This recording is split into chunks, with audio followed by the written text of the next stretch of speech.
শীত পড়লেই বাচ্চারা বেশি অসুস্থ হয়, এটা কি সত্যি?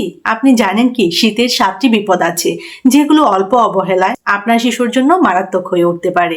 আজকের ভিডিও না দেখলে আপনি হয়তো সেই ভুলটাই করে বসবেন, যা 80% বাবা মা করে। হ্যালো ভিউয়ার্স, আমি জেসমিন বলছি। এই মুহূর্তে আপনারা সবাই কানেক্টেড আছেন জেসমিনস বেবি কেয়ার টক ইউটিউব চ্যানেলটির সাথে। শীতকালে আমাদের বেবিদের নিরাপত্তা নিয়ে চিন্তার শেষ হয় না। ঠান্ডা লাগা, গরম কাপড়, খাবার কি খাওয়াবো, ত্বক শুষ্ক হয়ে যাওয়া, এসবের মধ্যে সত্য আর মিথ্যা আলাদা করা খুবই কঠিন হয়ে পড়ে। তাই আজকের ভিডিওটিতে আমি আপনাদের সাথে শেয়ার করব শীতের 7টি লুকানো বিপদ এবং বিজ্ঞান ভিত্তিক প্রতিরোধের সহজ টিপস। ভিডিওটি শেষ পর্যন্ত দেখুন। আমার বিশ্বাস আপনার বেবির যদি এটা প্রথম শীতকাল হয়ে থাকে এবং আপনার বেবির শীত পার হওয়া হবে অনেক সহজ। 7 winter dangers plus prevention. Number 1, প্রথমেই বলবো শীতে হাইপোথার্মিয়া নিয়ে। অল্প ঠান্ডাতেই শরীরের তাপমাত্রা নেমে যাওয়া। বাচ্চারা বড়দের মতো তাপ ধরে রাখতে পারে না। একটু বেশি ঠান্ডা হাওয়া, ভিজে কাপড় অথবা রাতে পাতলা কম্বল, হাইপোথার্মিয়া শুরু। প্রতিরোধ ব্যবস্থার কথা যদি বলি, 1 লেয়ার বেশি কাপড় পরাবেন বাচ্চাকে। মাথা, পা, কান ঢেকে রাখবেন। অবশ্যই বাইরে বের হলে 15 থেকে 20 মিনিট পর পর বাচ্চাকে চেক করবেন। ছোট একটু উদাহরণ দিই। মায়েরা মনে করেন মোজা পরালেই বোধহয় হবে, বাচ্চা ঠান্ডা লাগবে না। কিন্তু আমরা হয়তো অনেকেই জানি না শিশুর পেটে হাত দিলে কিন্তু বোঝা যায় ও ঠান্ডা হচ্ছে কিনা বা ও ঠান্ডা ফিল করছে কিনা। ভীষণ গুরুত্বপূর্ণ হচ্ছে 2 নাম্বার বিষয়টি, সেটা হচ্ছে কনজেশন।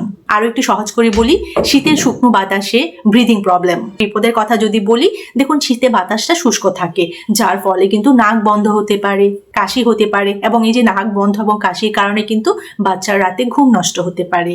আর ফলাফলস্বরূপ এই সবগুলো সমন্বয়ে বা এই সবগুলোর কারণে কিন্তু দেখা যেতে পারে বাচ্চার খাবার খাওয়া কমে যেতে পারে। প্রতিরোধ ব্যবস্থার কথা যদি বলি, রুমের মধ্যে হিউমিডিফায়ার বা 1 বাটি গরম পানি কিন্তু রাখলে রুমের এনভায়রনমেন্টটা কিন্তু অনেকটাই কিন্তু কমফোর্টেবল থাকে। এছাড়া কিন্তু ন্যাজাল স্যালাইনটা কিন্তু ডক্টরের সাথে কথা বলে বাচ্চার নাকে কিন্তু 2 থেকে 3 বার করে দেওয়া যেতে পারে। অবশ্যই যে বিষয়টা ইম্পর্টেন্ট, ধুলাবালি, ঠান্ডা হাওয়া এগুলো থেকে বাচ্চাকে চেষ্টা করবেন দূরে রাখতে। বাস্তবসম্মত ছোট্ট একটু উদাহরণ আপনাদের সাথে শেয়ার করি। 5 মাস বয়সী আবিরের দেখা যায় রাতের বেলা নাক বন্ধ থাকতো, ঘুমাতে খুব অসুবিধা হতো।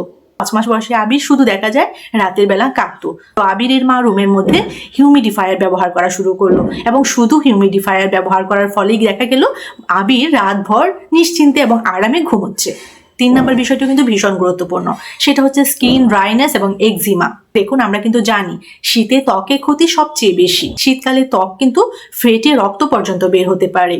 তো প্রতিরোধের কথা যদি বলি, শীতে যখন বাচ্চাকে গোসল করাবেন তখন অবশ্যই বেশি গরম পানি নয়, কুসুম গরম পানি দিয়ে বাচ্চাকে গোসল করাবেন। সব থেকে গুরুত্বপূর্ণ যে বিষয়টা, গোসল করানোর 3 মিনিটের মধ্যে বাচ্চার শরীরে ময়শ্চারাইজার লাগিয়ে দেবেন। এবং আমরা অনেকেই হয়তো যেটা মেনটেন করি না, দিনে 2 থেকে 3 বার ময়শ্চারাইজ। ঠিক আছে, বাচ্চাকে অবশ্যই দিনে 2 থেকে 3 বার ময়শ্চারাইজার দিতে হবে। ছোট একটু উদাহরণ দিয়ে আপনাদেরকে বলি, যে শিশুর গালটা অনেক বেশি লাল হয়ে যেত শীতকালে, দেখা যায় ময়শ্চারাইজারটা দিনে 2 থেকে 3 বার দেওয়ার ফলে এই যে এরকম লাল কিন্তু পুরো শীত জুড়ে আর হয়নি।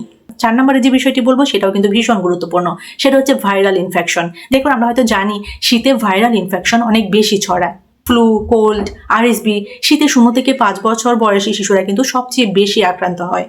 প্রতিরোধ ব্যবস্থার কথা যদি বলি, ভিড়টা সবসময় চেষ্টা করবেন এড়িয়ে যেতে, বাচ্চাদেরকে নিয়ে ভিড়ের মধ্যে না যেতে।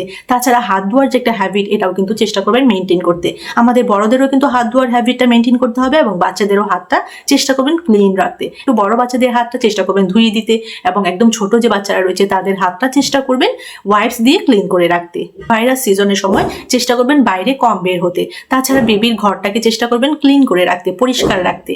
আপনাদেরকে বলে রাখি, শীতকালে 1 সপ্তাহে 2 বার সর্দি হওয়া এটা কিন্তু খুব কমন।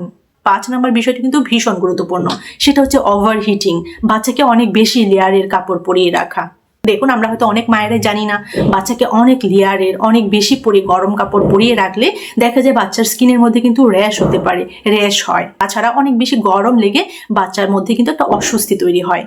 এছাড়াও দেখা যায় অনেক বেশি ঠান্ডায়ও কিন্তু অনেক বেশি লেয়ারের কাপড় পরিয়ে রাখলে বাচ্চার কিন্তু ঘাম হয়, যার ফলে কিন্তু বাচ্চার ডিহাইড্রেশন হয় এবং অনেক বেশি কাপড় পরিয়ে বাচ্চাকে ঘুম পাড়ালে দেখা যায় বাচ্চার ঘুমটাও কিন্তু কম হয়। তো প্রতিরোধ ব্যবস্থা হিসেবে আমি বলবো বাচ্চাদেরকে অনেক বেশি লেয়ারের কাপড় পরাবেন না, জাস্ট পাতলা পাতলা 3টা লেয়ারের কাপড় পরাতে পারি।